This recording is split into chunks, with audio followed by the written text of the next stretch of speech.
Yes, I'm still here, Hollywood. Just ahead on today's episode. There was always a little sibling rivalry with girls, but I always lost. So I just, it was like if I had one more girl in high school tell me that they had my brother on their, a poster of my brother on their wall, it was like, that was really tough. That was tough. If we can go back just briefly to your ex, Hilary Sure. Swank, there was such a fuss made when she won her first Oscar for Boys Don't Cry, and she forgot to thank you. Yeah. What was the car ride home like? Well, I can take you to that moment and what people didn't see. I remember Halloween, coming out of a grocery store and hearing on the news that River had died. And I never met him. I didn't know him, but I started crying because River Phoenix made me want to be a better actor. Actors in Hollywood often wear different hats throughout their career. Most are content performing the lines and roles written for them. Others like to branch out and flex as many creative muscles as they can, all while lending support to who might be their famous sibling or spouse. And sometimes people in Hollywood don't necessarily get the thanks the observers think they might deserve. This is Still Here Hollywood. I'm Steve Kmetko. Join me with today's guest, director and Emmy-winning actor, Chad Lowe. Hi, Chad. Thanks for coming in today. Thank you for having me in. Oh, it's nice. Nice to have you here. We haven't seen each other in at least 20 years. It's been a while. Yeah, it has been. It has been a while, and I'm thrilled to get to see you too. I was mentioning to you, and I like to embarrass you, put you on the spot, but we in the Los Angeles area got to grow up with you as kind of the trusted source in all things entertainment. And in fact, you reminded me of a time, right, where I pulled you out of the press line. Right, to make sure that you were front and center with my ex-wife when she was Hilary Swank, winning an Oscar. And I said, I saw first of many. I know. And I saw the line of people, and I was like, Steve, we need to talk to Steve. He's the guy. You did that. I was so touched that you did that because everybody's there, Those I was a little award starstruck. shows. I was like, this is the guy I see every day on TV. We got to talk to him. Thank you. I was half tempted to come in here and say, okay, Chad, talk. I'll do it. I knew you could do it. Has there ever been any sibling rivalry between you and Rob? Yeah, certainly there has been healthy sibling rivalry. I mean, and your kind of standard sibling rivalry when you're growing up, and it's competitive with whether it's sports or, there was always a little sibling rivalry with girls, but I always lost. So I just couldn't. It was like if I had one more girl in high school tell me that they had my brother on a poster of my brother on their wall, it was like that was really tough. That was tough.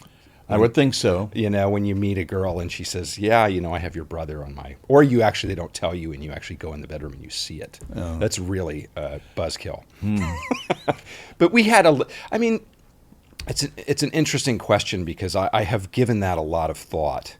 And my brother Rob and I have... And I have two younger brothers as well. I don't want to be remiss in mentioning my brother Justin and my brother Micah. And Justin's a true artist who lives in Woodstock, New York, and does installation art. And then my brother Micah, who is getting his degree in psychology right now. Rob and I have the same parents, and the others are half siblings. And so our parents were divorced, and Rob and I kind of only had each other. So we were super close in the summers. When we moved out here, we would go back for the summer to visit our father in Dayton, Ohio. And there's really no structure. So Rob and I kind of found our own fun, for better or worse. And so when he always wanted to be the actor. From age 6 on in Dayton, Ohio, he wanted to be an actor. And I was determined that I was going to, blaze my own trail, and I wasn't going to follow in anyone's footsteps. And so when I found I won't go on too much about this, but when I finally decided that I wanted to give acting a try, I decided I'm not going to be the teen idol. I'm not going to be the guy that has the girls have the poster of him up in their bedroom. I'm going to be the serious actor. And so at about 18, I moved to New York City. and started studying in New York City. And so that was one of the ways I thought I was going to kind of differentiate myself from the shadow of a famous older brother. Did you do much theater work? I did enough. I did a little. Mainly it was to study with an acting coach who was in New York City that I was interested in working with. But I did an off-Broadway play. I've done 2 off-Broadway plays. Have never done a Broadway play. And then did a play here in LA at one point called Blue Denim, which I did. But really what it was me trying to follow a blueprint to being an actor that was laid out to me by Martin Sheen, of all people. And long story short was, when we moved from Ohio to Point Dume, we ended up moving right down the street from the Sheens. And Martin is from Dayton, Ohio. Oh, I didn't know that. And his son Charlie, who I knew at the time as Estevez, was a huge Cincinnati Reds fan, as I am a huge Cincinnati Reds fan. So we bonded over that. And then we had the brothers who started acting, and Charlie and I, we're not going to be that. We're not going to do that. We're not going to be like our brothers. And so there was a trip to a David Bowie concert where I think Martin was going to meet David afterwards, Bowie. David, as though I was on a first name basis with him. But he was going to meet David Bowie, and I was going to meet Charlie, but I needed a ride. So Martin drove me from Point Dume to Anaheim in the traffic, which is about 4 hours. And I've never interviewed Martin. Oh my goodness, he's one of the best human beings. Yeah. He also, as he will say to you, he's a self-proclaimed windbag. You can't get a word in edgewise. So for 4 hours, he regaled me with stories about the Public Theater in New York City and Joe Papp and how he felt I was an actor, and I was 14 at the time. And hearing that from somebody that I really idolized was all I needed. And he kind of presented a way into the business as an actor that seemed different. To circle back to your question, that seemed very different from my brother. Is that what led you to acting? I mean, if you said you didn't want to be you wanted to be a trailblazer, or you didn't want to follow in your brother's footsteps, yet here you are. Yeah, here I am. Yeah, exactly. And I've thought about that quite a bit, is how did I end up in that place? And also, going from sibling rivalry, if you will, to sibling admiration. And like most family members, like many families, we've had our moments of estrangement, and we've had our moments where we weren't as close.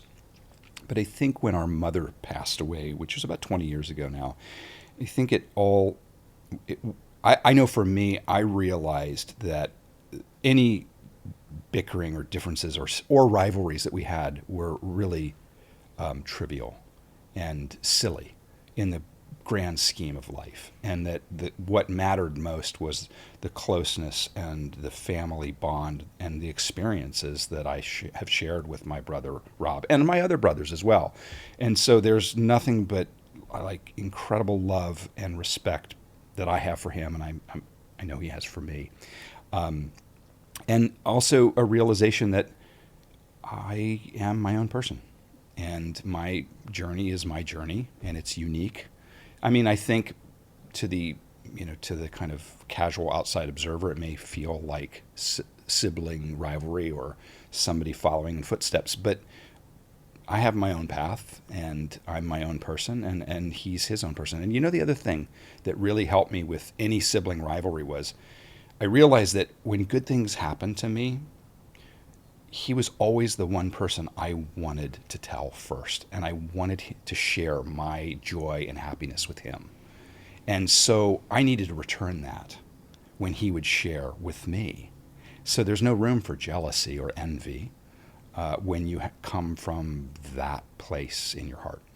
That's nice. Yeah. I know when I moved out here, and my family was all back in the Midwest, I would hear things like, "You go out to Los Angeles and you fall off the face of the earth. We never hear from you. We never see you." Okay. Guilty. All right. I don't like picking up the phone all the time. Yeah. But, It is what it is. We all have our own journey. Yes, we do. Hey, tell me about more of your journey. Give me a list of the credits you have. Acting credits. I have it's been an odd, circuitous journey to get here. I mean, I like to tell people all the things I auditioned for that I didn't get, because it's a really impressive list of credits. That's one of my questions. What was the most disappointing job you didn't get? Oh my goodness. One of the first things I remember auditioning for, when I finally decided that I was going to give acting a try, was on Golden Pond. Oh. My memory is I got pretty close to that role, and I forget who ended up doing it. Doug. Yeah, Doug is the first name. Yeah, but anyway, he was great. I didn't get the part, but to think that I even had an opportunity to read for that and be considered for that role. I read for Goonies. I didn't get Goonies. I read for 16 Candles. I read for Say Anything. It's like a pretty nice list of things I didn't get. But I think the one that, and I developed, I think out of survival, you kind of have to develop an attitude that if you don't get it, it wasn't meant to be.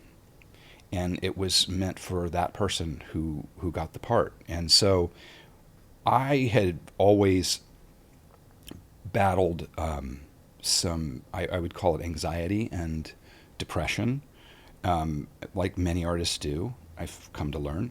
And I would get horribly nervous before auditions, like debilitating nerves. And there was a lot of, I think, shame around that and embarrassment that I had this kind of, the nerves take over to the point that I would shake and sweat. And so I was always super self-conscious about auditioning and going in and putting myself out there, which is odd because you think, well, why do it then? But there was a calling. Mm-hmm. And if I could manage the nerves in an audition or even in a performance, whether it was a play or on a set, I felt this elation and joy and a sense of accomplishment and it was incredibly satisfying.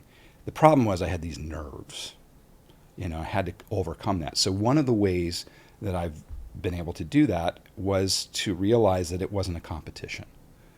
And when I went into a room filled with 10 or 15 other actors, some of whom whose work I admired, instead of looking at it as a competition, look at it as an opportunity. And for me, I also had to realize there was abundance. And so if this job wasn't meant to be mine, something down the road would be. And so I had to come from that place mentally, and it really helped. I just stopped looking at other actors as my competition. I just had to stop doing that. I have to go back to On Golden Pond for just a second. Did they have you read with Catherine or? I don't believe so. I think I read. I think it was Mark Rydell who directed that. Oh, right. I think I just read with Mr. Rydell. But I didn't get to that point. That would have been incredible. I mean, that would have been incredible. I did then, as we stay on the topic of things that I didn't get, one of the movies that I and again, now coming at it with this attitude of, it's not a competition, and if it's meant to be, it will work out. And I read for Running on Empty, Right. which was River Phoenix. yes, and Sidney Lumet Yeah. was Running on Empty. And wasn't it Christine Lottie? Christine Lottie. Judd Hirsch, Nice. Martha Plimpton. See, this is why you're a legend. You just yes. So it's a long story that kind of leads to something. And this is also one of the realizations for me that if I didn't get the part, there was a reason why, and maybe it was preparing me for something else, or I was now available for the next thing that was going to come along. And so when I got this message, my agent said, look, there's this movie, you should read the script. They're seeing people in New York. You'd have to get yourself to New York, but you could meet Sidney Lumet. And I thought, well, I'm going to fly myself to New York and meet Sidney Lumet. That's a no-brainer. And then I read the script, and it was incredible. And the role was incredible. So I flew out to New York to meet Sidney Lumet. And I remember going into his office, and he was so disarming and just so wonderful. And he's eating a big ham sandwich. He's got mustard all over his face. Come in, kid. And I was like, this isn't very formal. I'm immediately comfortable. And he hands me the sides, and he says, why don't you read this? And we read together, just with Sidney Lumet and his ham sandwich and the mustard on his face. And when I finished reading, he says, can you come back in tomorrow? Well, of course, I was supposed to fly back. But I said, yes, of course, I'll come back. And I ended up reading with, I believe it was Martha Plimpton. Was it Martha Plimpton? Yeah, I think so. I believe it was Martha. And Griffin Dunn was producer. And it was a bunch of producers. And it felt like a real audition. And I read, and it went really well. And I felt really good about it. And I flew home. And then River Phoenix, who had apparently been involved at one point but fell out, came back into the picture. And they went with River. And I got a letter from Sidney Lumet that I have framed still to this day on my desk that says, thank you so much. You were wonderful. I hope to work with you someday in the future. And he signs it. And so I have this, this prized possession, which is a signed letter from Sidney Lumet.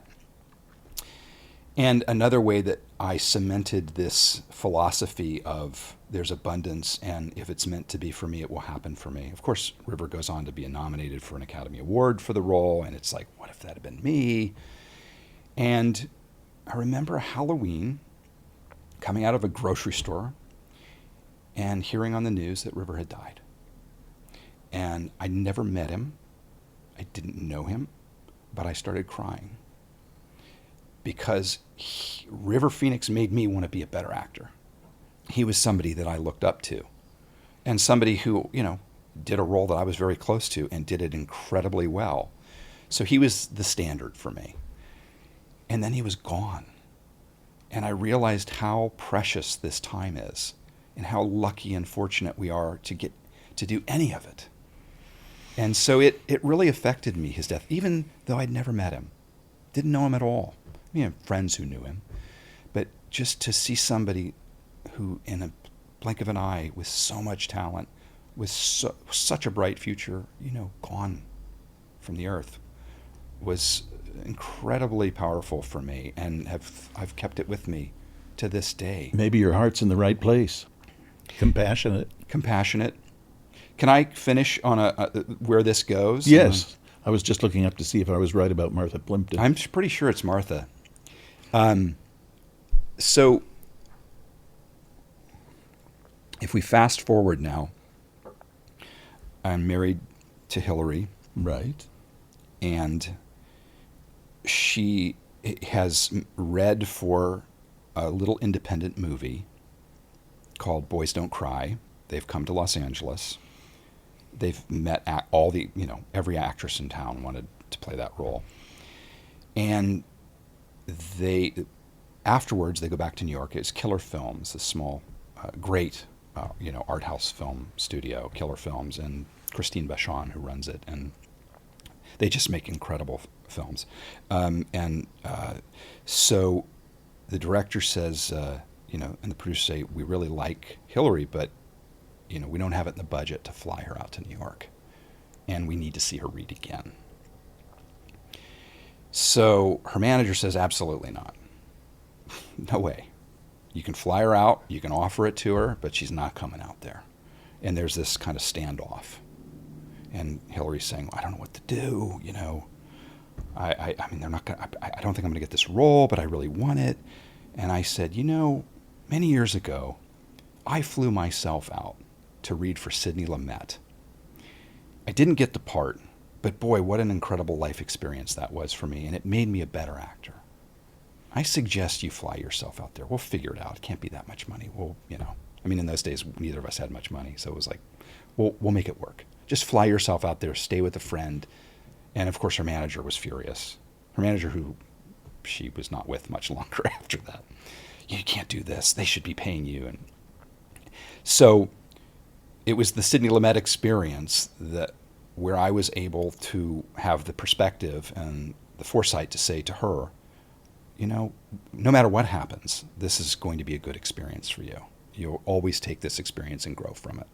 Because the odds of getting any job are, You got to take chances here. Boy, don't you ever. So, again, the Sidney Lumet thing, didn't get the part, but got such an incredible, valuable life lesson from that experience, and cherish that experience and that memory. We'll be back in a moment. My 14-year-old was turning 15, and she said, all I want for my birthday are tickets to see Taylor Swift. Now, that would be fine if it was just 2 tickets. I still wouldn't spend $8,000, I don't think, but I could figure it out. But of course, I've got 2 other daughters who are like, well, we're going too. How have you seen Hollywood change since you got into the business? Have you seen it change? Yeah. It has changed a lot. When I came up, there was a certain snobbery about what an actor would do or wouldn't do. And, it was beneath you if you were a serious actor to do a commercial, for instance, or even television. Remember those days? Mm-hmm. We're like, they're a television actor. Film actors don't do TV. Boy, has that changed. Yes. And is going to continue to change. Now they do TV commercials. Yeah, exactly. And they're dying to do them. They're like lining up to do them. I think it's always driven, I think, by the economics of the business, how it changes. And I primarily direct now. And so I'm very conscious of the business side of entertainment. And there needs to be this symbiosis between the art and the commerce of it. And you can't have one without the other.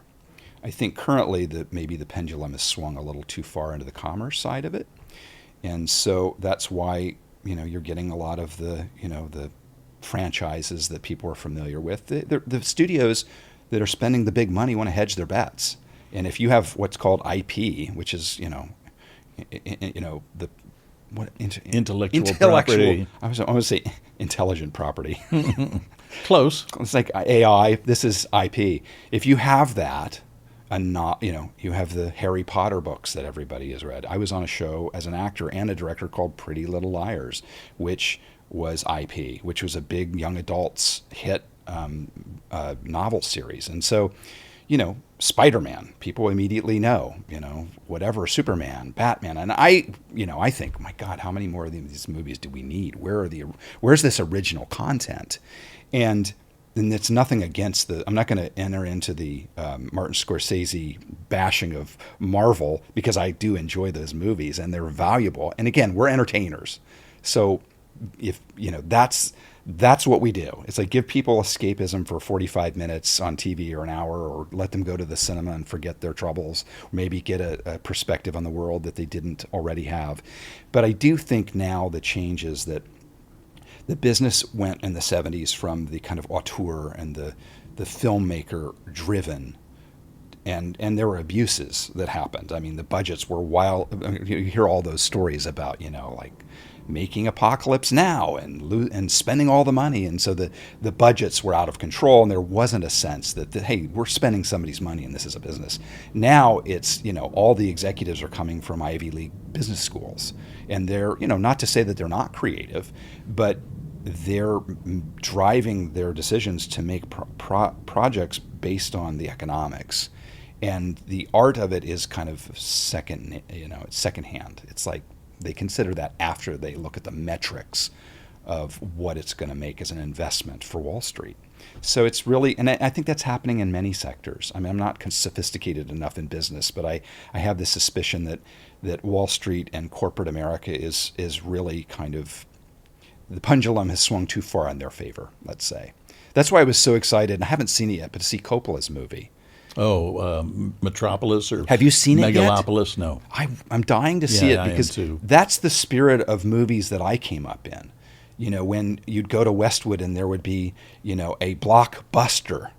That term came from that these blockbusters meant there were lines around the block. They busted the block.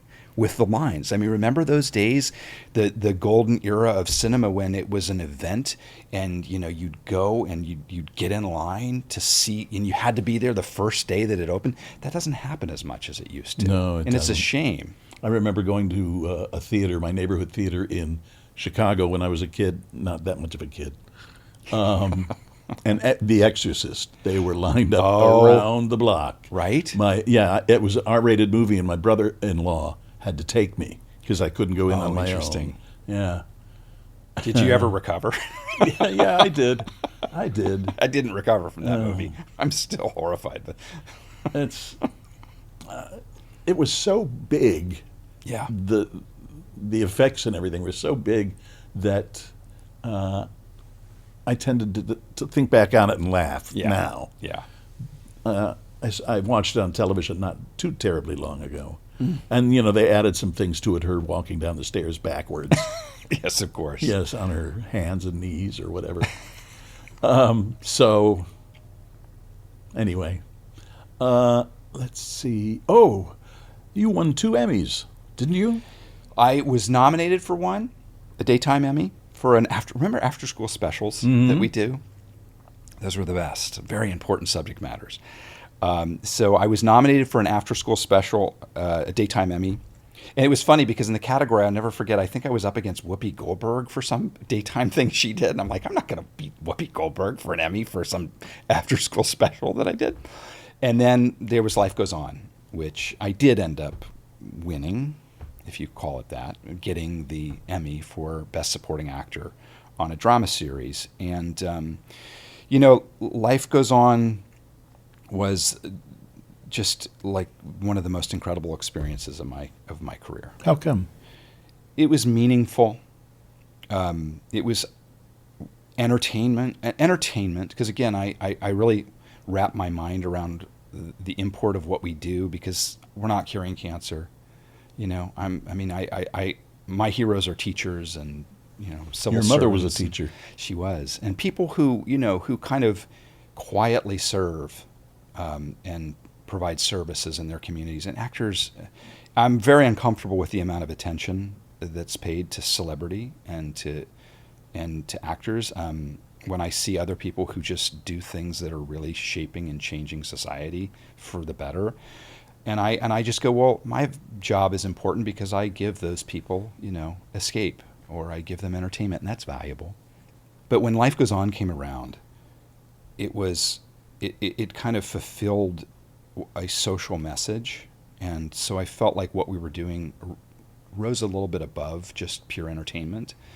And the character that I played, because I came in the 3rd season, I believe it was a young high school student who was HIV positive. And what had been done before was, they had Boys in the Band, and they had other shows where they dealt with the AIDS crisis in a way that showed a character with AIDS, and then they died.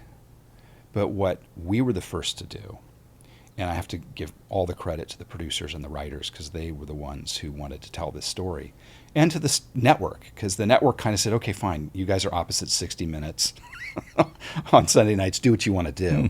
And they said, we want to tell the story of living with HIV and AIDS.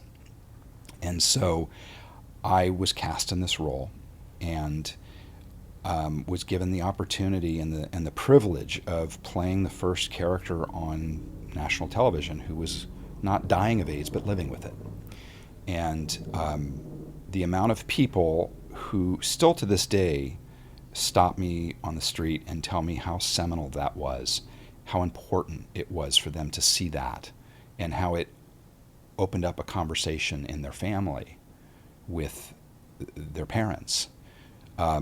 Just was, it's humbling on such a deep level that you actually can have that kind of impact on people's lives.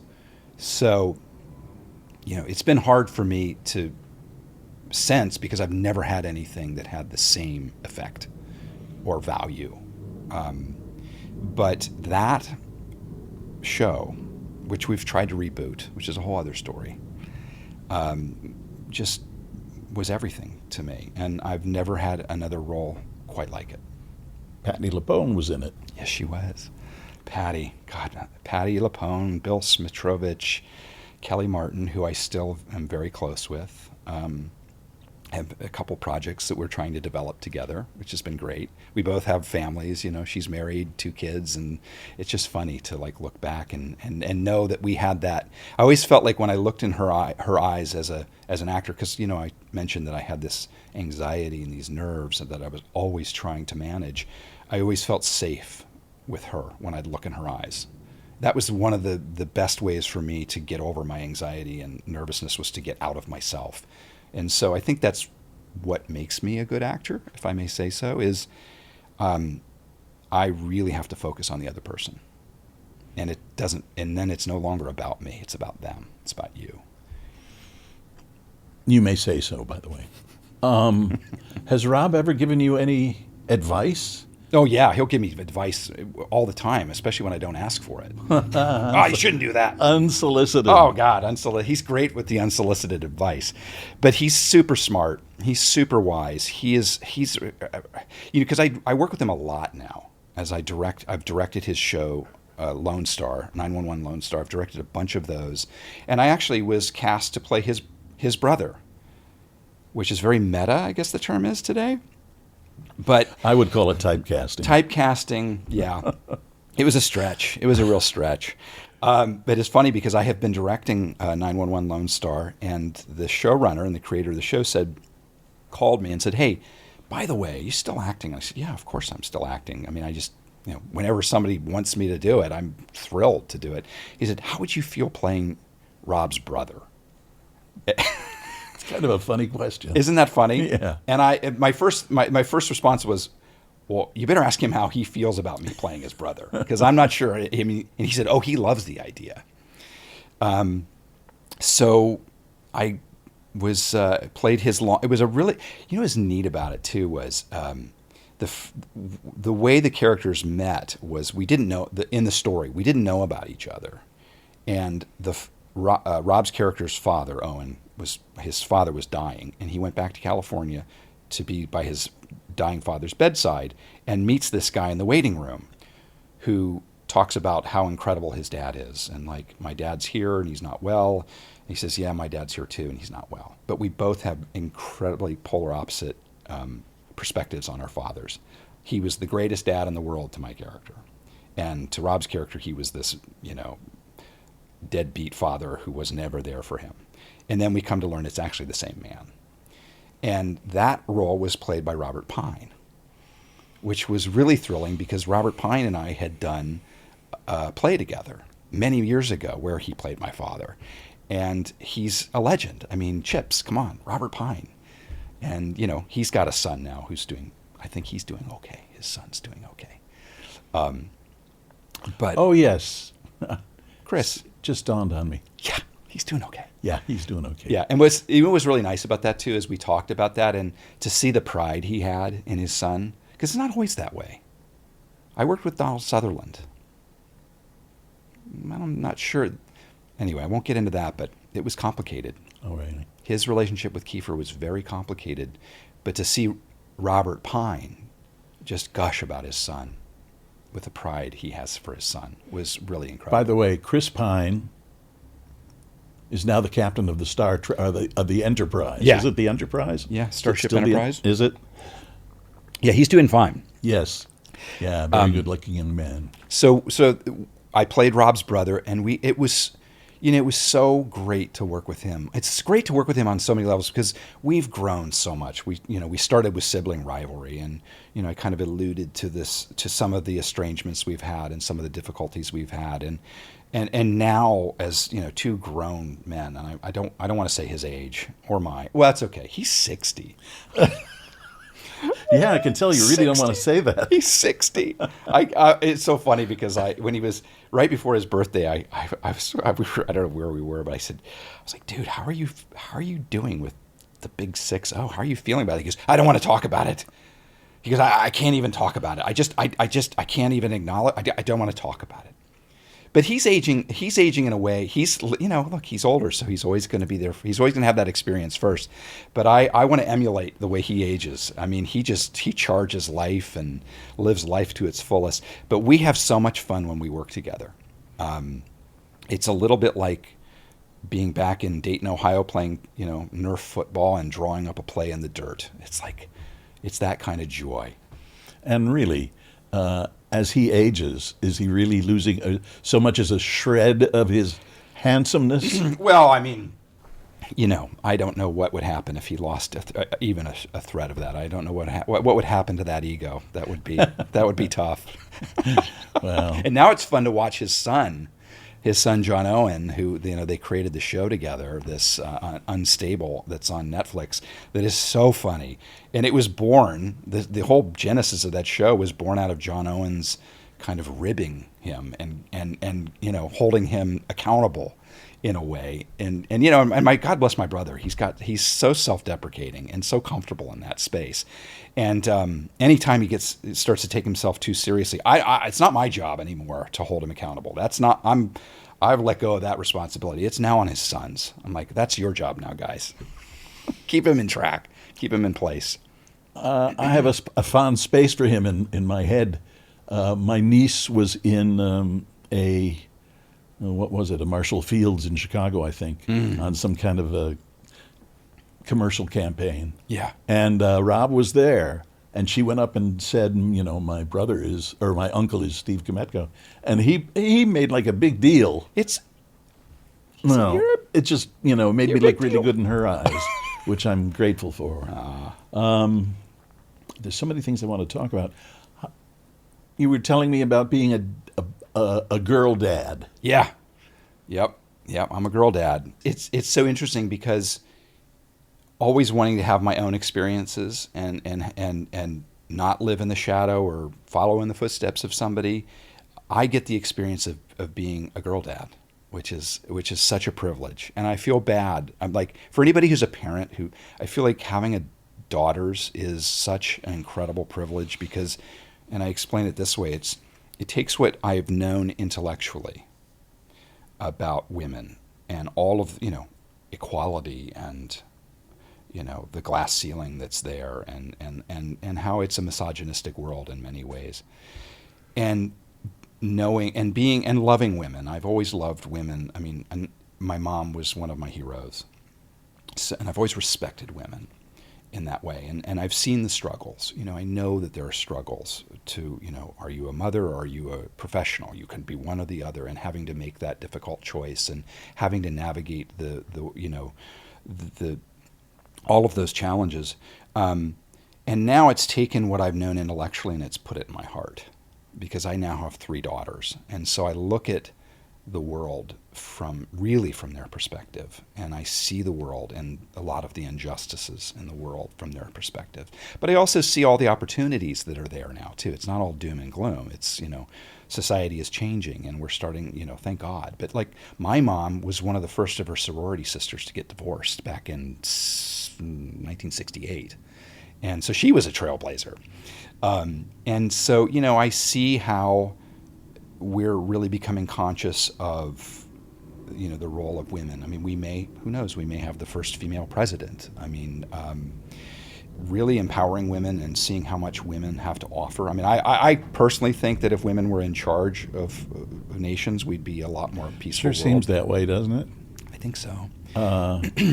You must be a good girl dad because you took them to see Taylor Swift, didn't you? Oh, God. I mean, you can't. I mean, boy, that was stressful, though, trying to get those tickets. Really? Oh, my God. I mean, I think any parent who tried to get Taylor Swift tickets can attest. They were out. I mean, there's a whole other subject about ticket gouging and what's happening with tickets. And I know Taylor Swift's team has tried to change that, and I'm a huge Bruce Springsteen fan, and he's tried to change it. But I mean, the tickets nosebleed section were going for $4,000 a piece, and I'm like, guys, that's not happening. I'm sorry, that is not happening. But my 14-year-old was turning 15, and she said, all I want for my birthday are tickets to see Taylor Swift. Now, that would be fine if it was just 2 tickets. I mean, I still wouldn't spend $8,000, I don't think, but I could figure it out. But of course, I've got 2 other daughters who are like, well, we're going too. If they're going. So it worked out. But I know some people in some pretty high places, and I leave them alone. I'm never asking for favors. But for this, it wasn't for me. So I called some pretty high-powered people. And even they were like laughing at me, like, what, you think we can get tickets? And I'm like, wait, you can't get tickets. If you can't get tickets and you're the president of this agency or what, I mean, so it ended up working out like as a miracle moonshot in the last week before the show. I got a code to get tickets. It was crazy. And I went.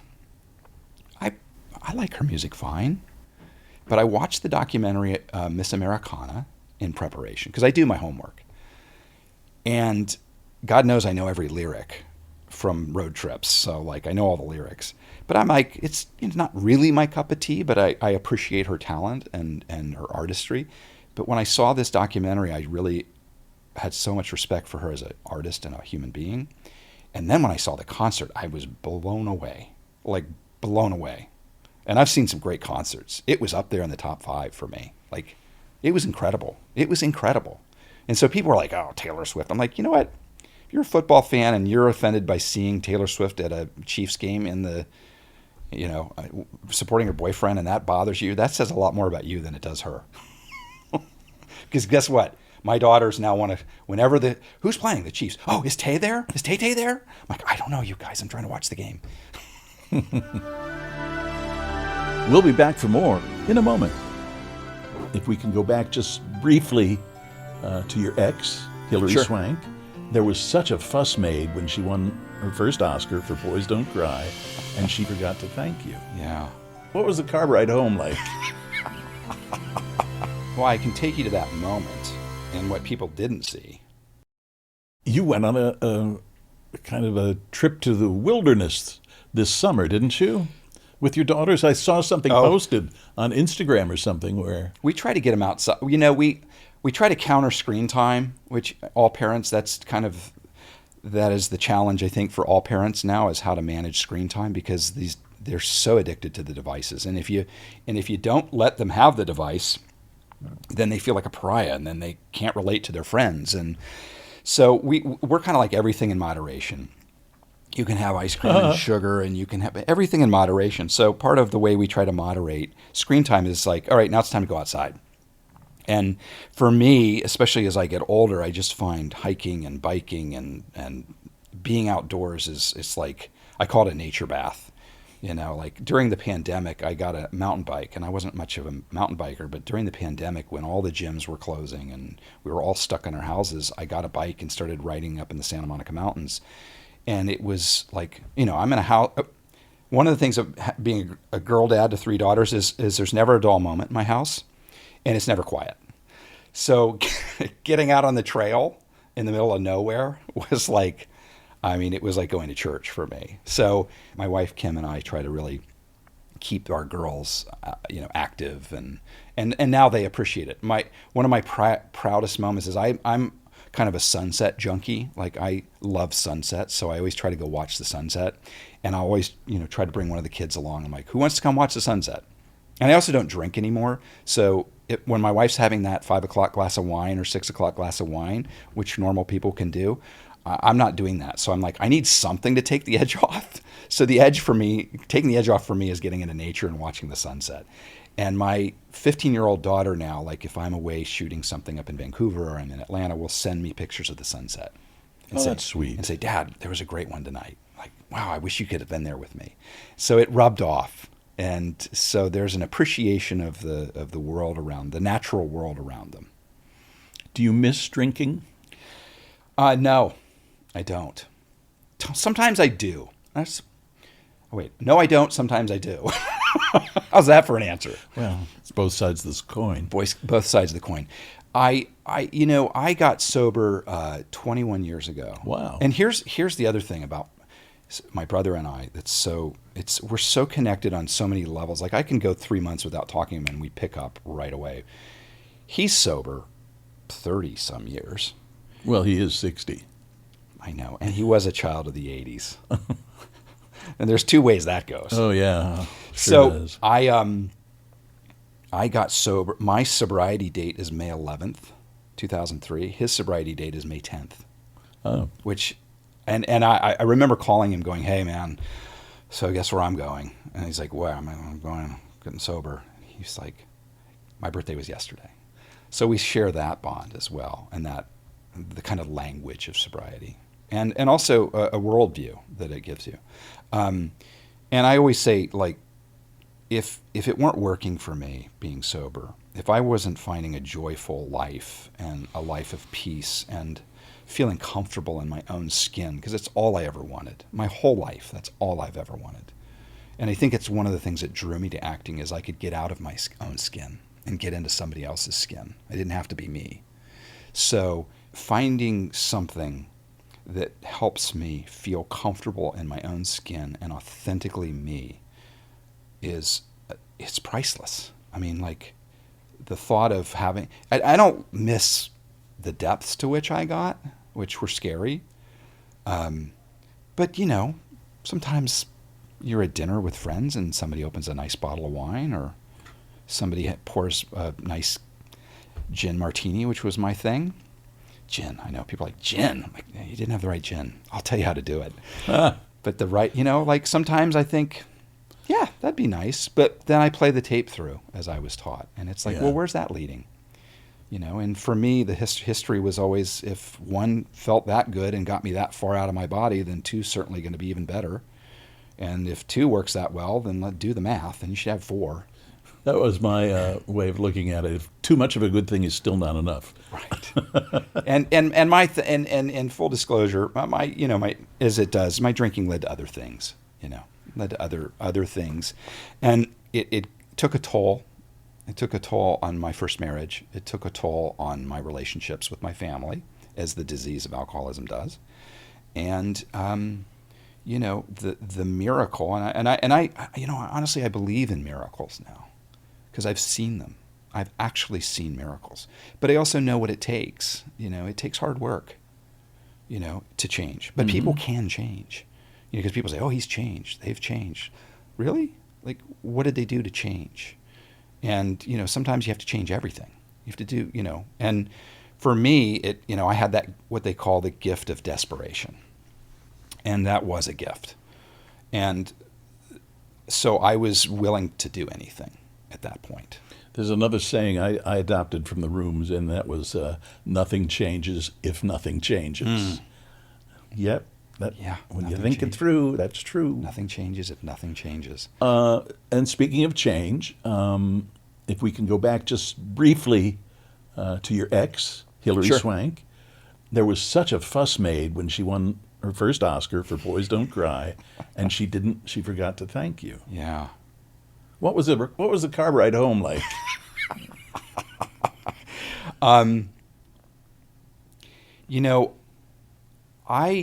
I can take you to that moment, and what people didn't see is that as soon as, because, and now people are kind of become aware that they, as soon as somebody gets up there, they start flashing, a countdown of like 30 seconds. Mm-hmm.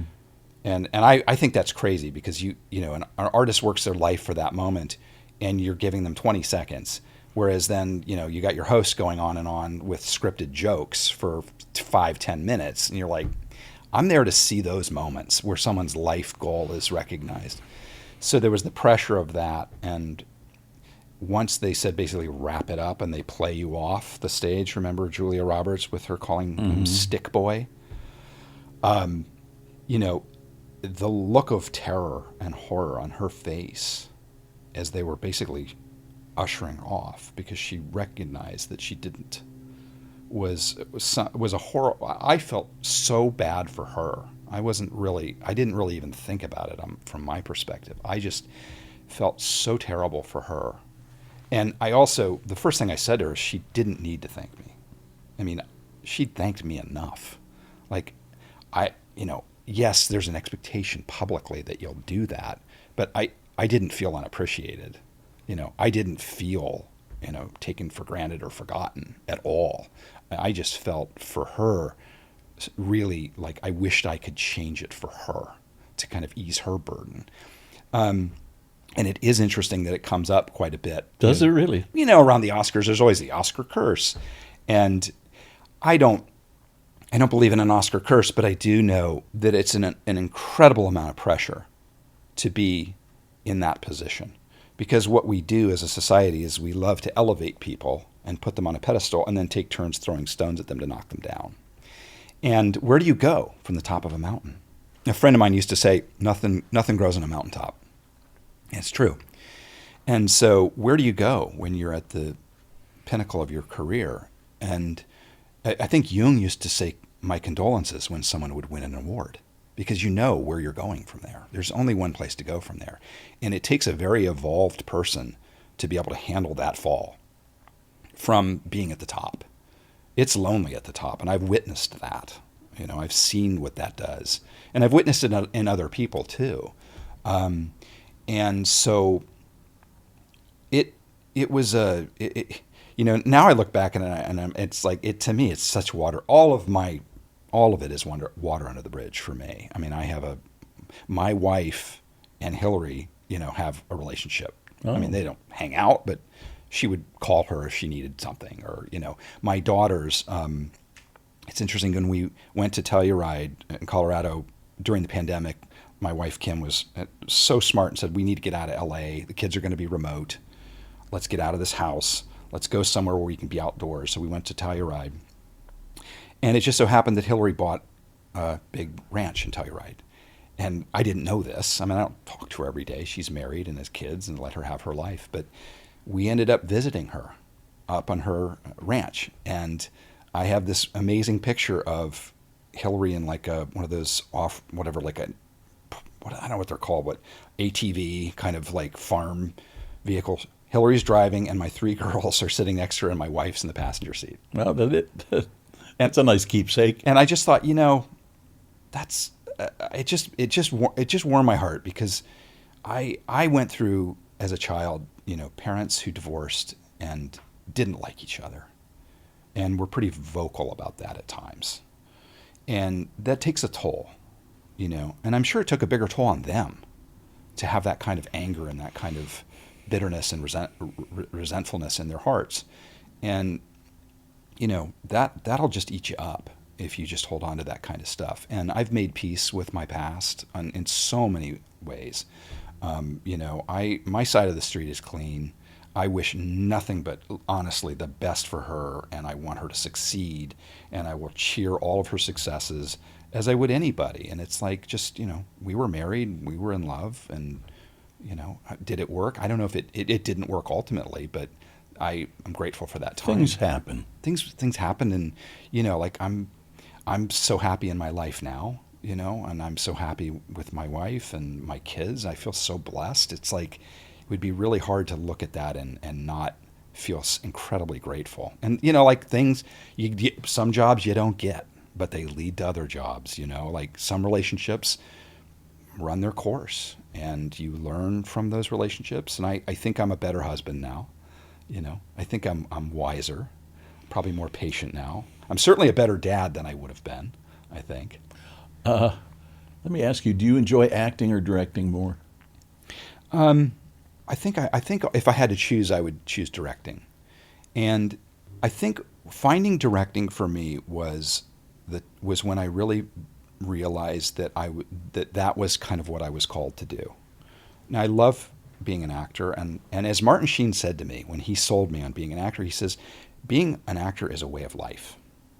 He said, being an actor is being able to put yourself in other people's shoes. It's about empathy, and it's about observing the way people behave. And I just was so in when he described it that way, because it was so contrary to acting is about getting the job and being on magazine covers and winning a war. It was a way of life. And so that's what I bought into, and that's what I pursued. And I've always been somewhat uncomfortable in the spotlight in ways that I see other people aren't, or at least I can't speak for them. I don't know what's in their hearts, but some people seem incredibly comfortable, and and kind of crave the spotlight. I'm now comfortable in it, but I don't crave it. And I'm much more interested in hearing other people's stories than I am telling mine, although you wouldn't know it today. But so what You used a word earlier. I think it was windbag. now I'm channeling my inner Martin Sheen. But I think what happened for me with directing is it kind of brought all these things in my life to up to the surface, and I recognized that all of my experience have led to me being a director, because I take great pride in helping guide a career. I take great pride in helping somebody find a beat or a moment in a performance. Like that, I feel so much satisfaction in. I felt when, taking it back to my ex, when she went to New York City on my recommendation to read for Boys Don't Cry and got it. I mean, that's all, she did it, but I certainly felt like there was real value in being there to help shepherd that along. In giving the right advice. And help guide that. And I didn't need the spotlight. That I didn't need to be thanked at the Oscars for that. That's not, that I wasn't at the Oscars to be thanked. I was there to support her. One of the things about that does bother me is I cried when she won, and I got taken to task for that in some stupid magazines. In fact, I played John Denver. I never told you all the things I did because I don't have like that one big seminal, like I was in Top Gun, like I did a lot of TV stuff, and I've been in I did ER, and I did 24, and I've done a lot of stuff. I've been very fortunate. But I played John Denver in the John Denver Story, which is a TV movie for CBS. And I'll never forget, because one of the reviews, I think it was in USA Today, came back and it said, "We now know why Chad Lowe was crying at the Oscars." They were trying to make the point that my performance was so bad, or the movie was so rude. bad that's why I was. And it was like, I get it. The journalist is being clever, but I was like, really? Like, men aren't supposed to cry. It was all that macho bullshit of like, and I say, like, if you can't see somebody who you love and have been there as they built their career and their life, get to that moment and not, get a lump in your throat, something's wrong with you. So that was the only thing that I, at the time, and thank God it's changed. And I think we are evolving as a society to realize that it's okay for men to emote and feel feelings. And it doesn't make you less manly, whatever that means. So that was really weird when that happened, and that hurt. That I felt angry about when people were taking me to task for shedding a tear at that moment. I was like, really? What are your biggest concerns raising girls in Hollywood? Well, I have one who's like on that. She's like, I'm going to be an actress. I mean, she reminds me a little bit of Rob, in that Rob knew what he wanted to do. He'd tell anybody, hey, I'm going to be an actor. This is what I'm going to do. And she's that way. And she's confident in ways that I haven't been. I see her and like, it's funny because, all this self-tapes, you do all these self-tapes. She has an agent now, and she'll call me, Dad, you call my agent. Why am I not getting more auditions? I'm like, what? Let me call my agent first. Find out why I'm not getting an audition. But she's an actor. She's just determined to do it. So I feel like, look, some of the best people and some of the smartest people I've ever met were actors or are actors. And I mean, I look at my friend Kelly Martin, who, was on Life Goes On and schooled on the set and ends up going to Yale and has a degree from Yale. And like, you hear about these people who, not that getting a degree from an Ivy is our goal for our daughters, but the point is staying involved, helping them navigate. And I have some experience with that. Is I think what separates a successful, and I don't mean success measured by jobs or stardom, but I mean success as far as being a fully evolved human being whose life is filled with meaning, and that result will be happiness. To help shepherd them along, our daughters, my wife and I both feel this way, is we're involved, and we're not just sending them out. This is their calling. We're not pushing it on them. We're just helping them navigate these waters. I'm also slow playing it a little bit with her because she's in such a hurry, as I was. And I'm like, there's plenty of time. And so, it's being involved in the choices that they'll ultimately make as actors, and what they'll do, what they won't do, and just being there in a way. And because I've noticed that a lot of the cautionary tales of young actors, and there are far too many to mention, and they're well documented. The kind of common theme is really fractured family life and childhoods, where they were kind of raised by wolves, or they had a parent who was overbearing.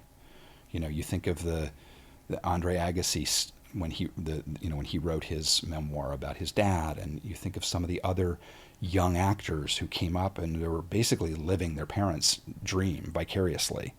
So, we're very conscious and purposeful, I guess is the word, about how we expose them to the entertainment business, because it's not all bad.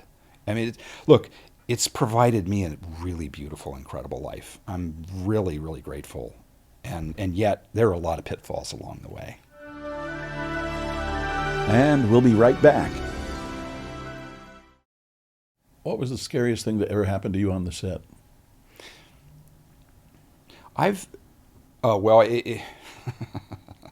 It's not scary in the way you might, that would apply to the conversation that we were just having about the pitfalls of being a child. But I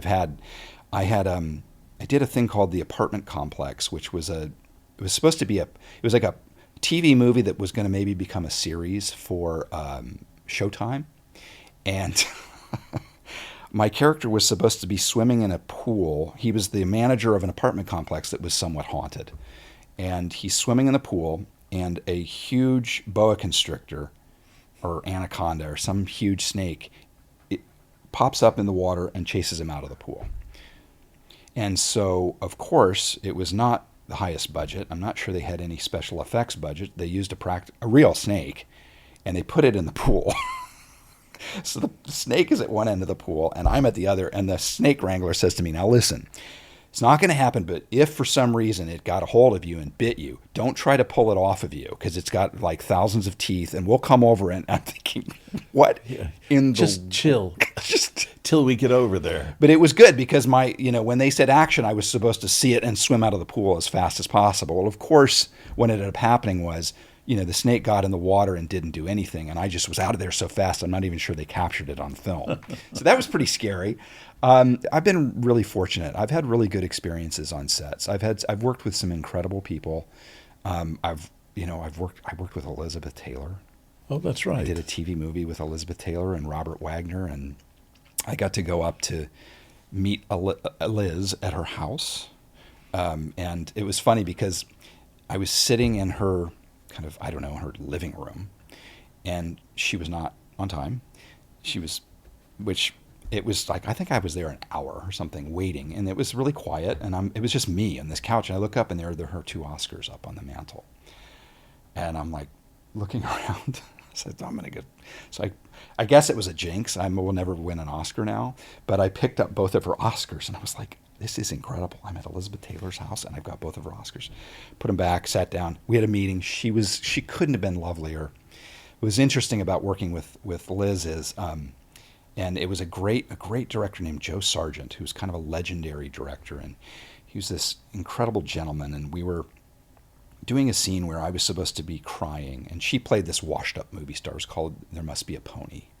And so she was this washed up movie star, and I was her son. And there was a scene where I come in and I'm upset and I'm crying about something. And she's, "Oh, come here, it's okay." And I lay down on the bed with her, and she kind of, comforts me. And so we do the master, and we do her coverage, and then set up on the turnaround for the lights and come back, and there's a script supervisor holding the script.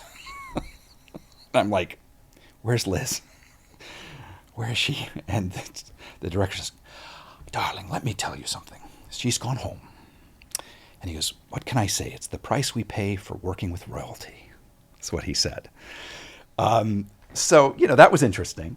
I didn't have a grudge against her. I thought, well, it's Elizabeth Taylor. I mean, we're working with royalty. I remember we were doing they were towing the car and up and down Sunset Boulevard, and they were filming us in the car. And we went one length up Sunset Boulevard, and people were kind of looking, oh, they're filming something. What are they filming? And by the time 10 minutes later we came back, it was lined like it was a parade. It was like Macy's Day Parade. And people were, because the word had gotten out that Elizabeth Taylor was there. And so, and you know what, at a certain point, I guess if somebody's not going to do their off-camera readings and dialogue, I guess if anybody's earned that, it would have been Elizabeth Taylor. Yeah.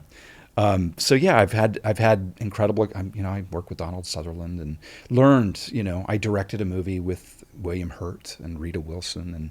And, I've had and what I've taken away from that is you've gotten to know them and gotten to know their process. And I've taken a little bit of each one of those exchanges and experiences. And, it's kind of like take the good and, you can discard the rest. But, like as a director, if I see it, somebody once said to me when I started directing, they said, just remember this, amateurs borrow and pros steal. And I've always remembered that. So like if I see a great shot in a movie, I'm like, I'm stealing that shot. I'm going to take that shot and then say, that's great. Where did you come up with that? Everything's stolen. Wasn't Elizabeth Taylor beautiful? Oh my God. It was Mickey Rooney, Jimmy Coco, Elizabeth Taylor, Robert Wagner. I mean, legends. And I'll never forget, we were shooting down at the Hollywood Park racetrack. And in the scene, my character is not feeling well and then feels better at the track, and they're at the track. And she says to him, are you feeling better? Are you hungry? And my line is, I didn't write it. Yes, I feel better. What would you like to eat? And I'm supposed to say a tuna melt. And Liz says, a tuna malt, which is the line. Ugh, like who's gotten sick now feels better and wants a tuna melt. So she keeps saying, a tuna malt. And this wonderful director, finally, after about take 4, goes up to her and says, Liz, darling, it sounds like you're saying tuna malt, not tuna melt. And she goes, well, I am. He says, no, it's a tuna melt. She goes, what is that? And I see them having this conversation for like 5-10 minutes where he's explaining a tuna melt. Well, darling, what you do is you take a can of tuna, you chop it up, you get some mayo, you get some onions, and you get some celery. And she's going, that sounds divine. And she calls out to her assistant. She goes, I forget who it was. She goes, I'll have a tuna melt for lunch. And she invites me to sit and have lunch with her, to have tuna melts. But she thought it was a tuna malt. That goes in the memoir. Someday I do think I want to write something. I do have a lot of stories. But I've always wondered, like, who would care, who would want to buy it, so much. So that stops me from doing it. But then I think, you know what, that's exactly why you should write it. Because what I would write about is stepping out of the shadow. Yeah. And I always thought that would be the title of my autobiography, is Stepping Out of the Shadow.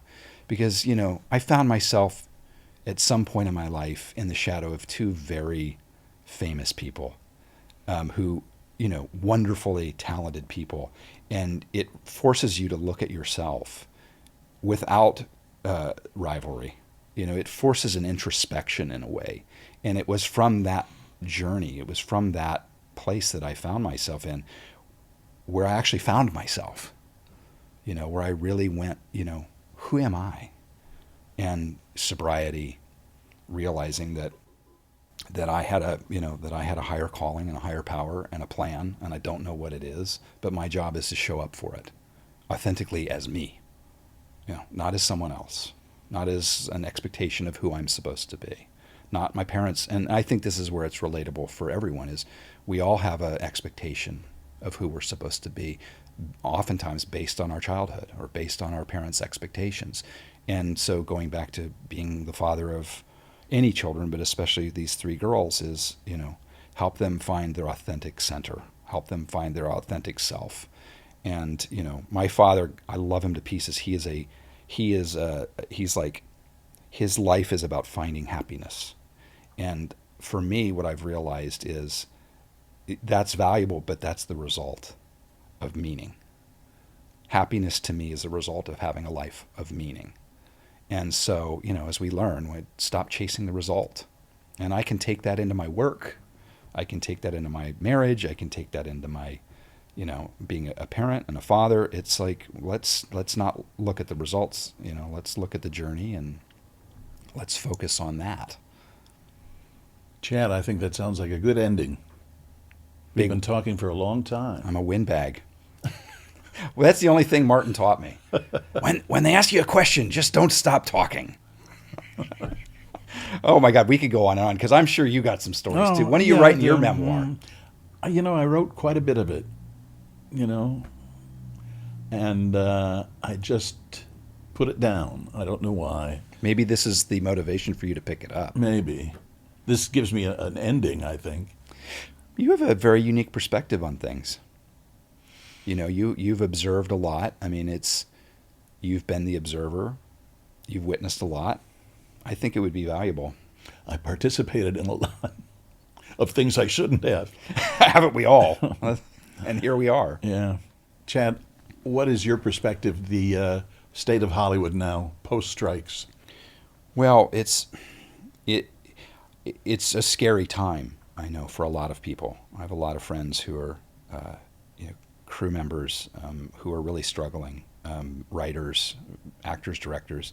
It's contraction, and it's predictable. We saw it coming. It was happening even before the pandemic. I think a lot of we spoke a little bit about the economics of Hollywood and how it's really driven now by Wall Street and corporate America. And so they need to show a profit. We have Laszlo come in, and he's coming in to slash, was a couple $1 billion from Warner Brothers. And, so it's really a business. And first and foremost, it is a business. And so anybody who was paying attention to the business saw that we were starting to cut budgets, and streamers weren't profitable, and the model that everybody was working off of wasn't working. So something needed to change. The golden era of too many shows on, we all got spoiled by, so many great shows that we could binge watch, but the economics of that just weren't making sense for, for Wall Street ultimately. So then we had COVID, and we had that shut down. And then we had these strikes, both, the Writers Guild, the Directors Guild, and the actors. 3 strikes is tough on the heels of just getting back on our feet in the business post-COVID with the changes. Because as a director, I was aware of the budget cuts that were happening. Before COVID, it was like, look, this show used to be a 9-day show. Now we're shooting 8 days. Same amount of work. You just got to get it done quicker. Actors were being asked to take cuts in salary. Those kind of things were happening. So it was there for anybody to see. But there were also the glaring issues of AI and creative rights, and also part of the model of streamers that wasn't working was the residual platform for artists, and I think many companies were kind of taking advantage of that, and that needed to be corrected. So there were really, I think, valid reasons to go on strike. I'm of the opinion, however, that when the actors, after the writers settled and the actors kind of went back again, and they kind of changed a little bit of the ask, that was a real turning point for us as to why we find ourselves here now today.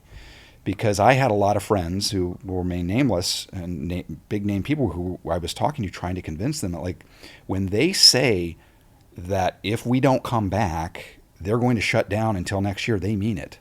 No, they don't. They're sitting on bags of money. And there was this attitude that somebody somewhere is hoarding bags of money, and it just isn't so. It's just a business. It's not personal. It's business. And so I'm disappointed in leadership, in the SAG leadership, in where they took us in that final negotiation, because I think that they won the battle but are losing the war. And the war is, we're feeling the effects of that now. I looked at the numbers and it was too depressing, but I think we're down like 35%, 40% of productions now. I'm also frustrated too that we're not getting some help in keeping productions here in Los Angeles. I think we need some help from Sacramento. It's funny, I I did say to my brother, I said, you should run for governor because, he could win, I think.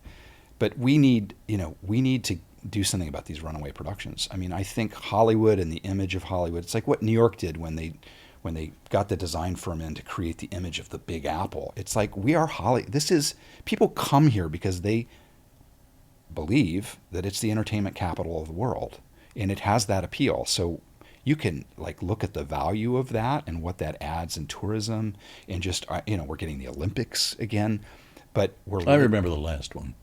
Yeah.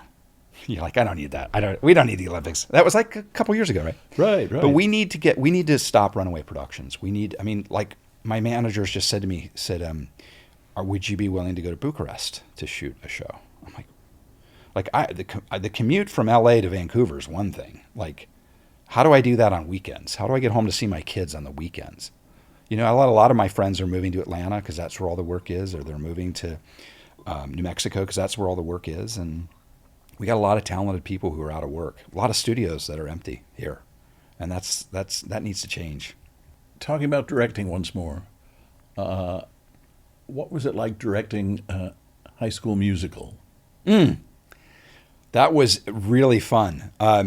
Did you find it drastically different from what you were doing?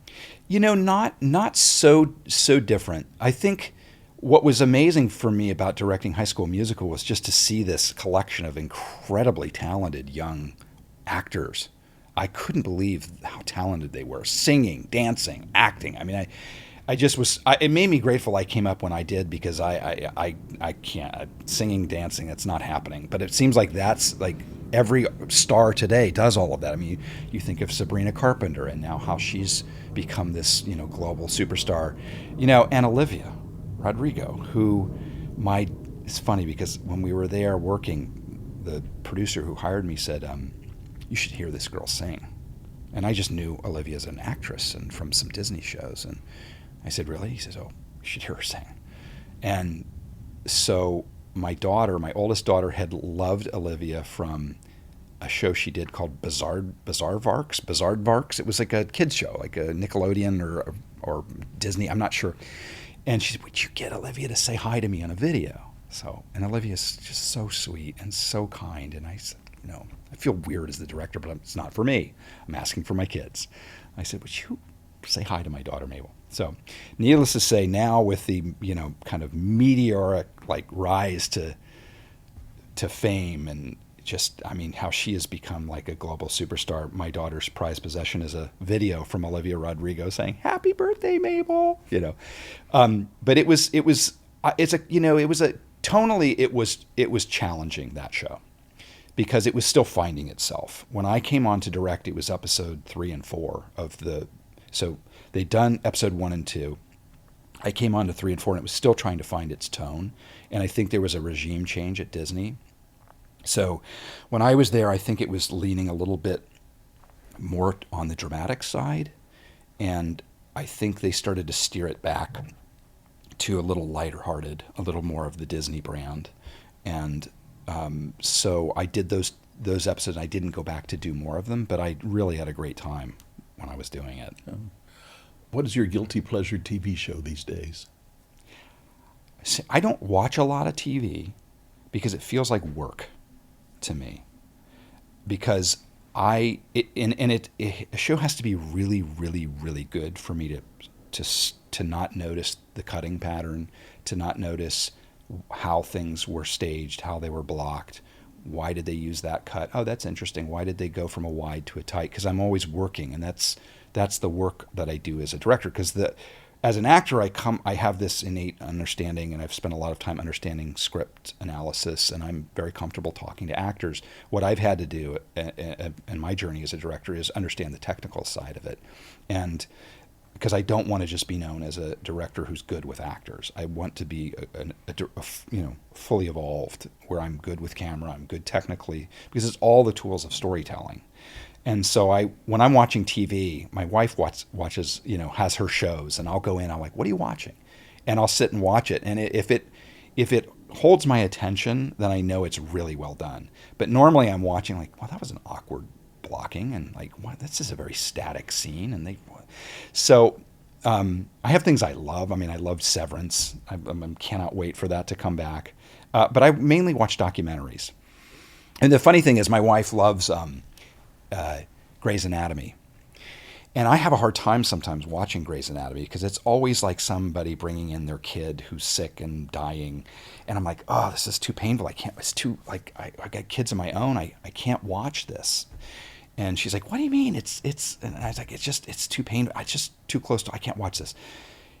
And then she comes down and finds me watching, like, some documentary about Darfur or some, really serious documentary. She's like, wait, you can watch this, but you can't watch Grey's Anatomy? What is wrong with you? There's something about the documentary space that I'm just obsessed with and love. So, but I Young Sheldon is probably my it's not guilty pleasure. I have no shame in it. It's really well done. It's one of those shows that appeals to multi-generational. My kids love it and I love it too. Well, thank you, Chad. I really enjoyed this. Yeah, thank you. I enjoyed it too. Till we meet again. Let's not make it 20 years. No, okay. Okay. Well, I don't have that many left. No, come on. Still Here Hollywood is a production of the Still Here Network. All things technical run by Justin Zangerly. Theme music by Brian Sanishin. And executive producer is Jim Lichtenstein.